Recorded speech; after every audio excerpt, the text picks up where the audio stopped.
Hey YouTube, my name is Emil Vidal. Thanks for joining me on another video. In this one, I'll be giving you 8 top fashion tips for new designers to follow in 2023. Make sure you stay with me to the end of this video because I'll be giving you guys my top tip. Don't start off with a large range. I've said this a few times to customers in the past, where it's always better to start off with a smaller collection. Make sure that's really strong and targeting your customer than releasing a collection that's maybe 30, 40 pieces and a lot of them are average. Keep it small, and it also means that you spend your money more wisely. It's really important to get a professional to do your tech pack. Alluding to one of my earlier videos where I dedicate to talking about the steps involved in making a tech pack, I think it's always best to get a professional to make it for you because it should mean that there'll be less mistakes when you reach the stage of production. That video on tech pack should be popping up now. By default, I'm a risk taker. So over the years, I've loaned money to fund my business. However, I wouldn't advise that a startup takes out a loan to fund their idea because they're not sure if it's going to work or not. What I would advise is that for that first season, maybe up into your second season, use money from savings, and then when you get to the third or fourth, then take out a loan once your idea has got a proven track record. So if I use McDonald's, Burger King, or even Adidas as an example, over the years, they've adapted their brand logo, but they each started with a really strong logo that meant something to the core values of the brand. So I would say to you guys, make sure you start off with the logo, invest well in it, and make sure it matches what you want the brand to mean to the customer. For many of you guys that I'm talking to right now, you guys are creators like me, so don't worry about writing a business plan.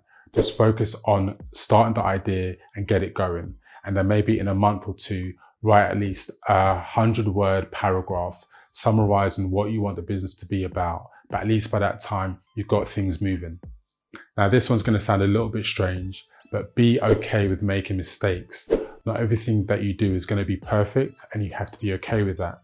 In my experience, I've probably had the best ideas that have actually come from mistakes, and you just kind of need to roll with the punches. Don't get hung up on things not going to plan because that's not the way business works and that's not the way life works. As you guys know, I've been in this business for a long time, and I feel that things would have been a bit more easier for me had I found a mentor that had been through the stages that could have guided me. Some of you guys watching have already been through mentorship with me already, but feel free to sign up, get in contact with me directly, and I'm happy to book a session with you, but get someone that knows what they're doing just so you can bounce ideas off. Now, I'm a big fan of self-promotion. If you see me in the street, 9 times out of 10, I'm wearing something that I've made, and that's a great conversation starter. So for you guys starting your own fashion brand, why the hell wouldn't you wear pieces from your collection? You are the best model for your brand.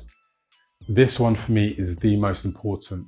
Over the years, we've gone through Brexit and we've gone through COVID, and we've seen the negative effects that's had on the supply chain. Having built my own factory, I've seen the benefits of making my own products in the UK, and why wouldn't you follow suit? Don't worry too much about the expense. Unless you're making over 500 units of any style, I urge you to keep your manufacturing within the UK shores. Manufacturing in the UK is better for your brand image, it's better for your brand logistics, and it's also better for the UK economy. Now, having manufactured abroad and in the UK, it sometimes equates to the same amount of money, and it also means less control manufacturing abroad. There's actually another video on my channel where I've gone into detail about the benefits of manufacturing in the UK, and that video link should pop up right now. Hopefully I've managed to convince you guys of keeping it British. As you know, I've got my own factory, fashion manager here in London, so get in touch with me directly and my office will give you a quote for any of your manufacturing needs. Thanks so much for watching this video, and I look forward to seeing you on the next one. I hope you've enjoyed my top tips for 2023, and good luck with your fashion business.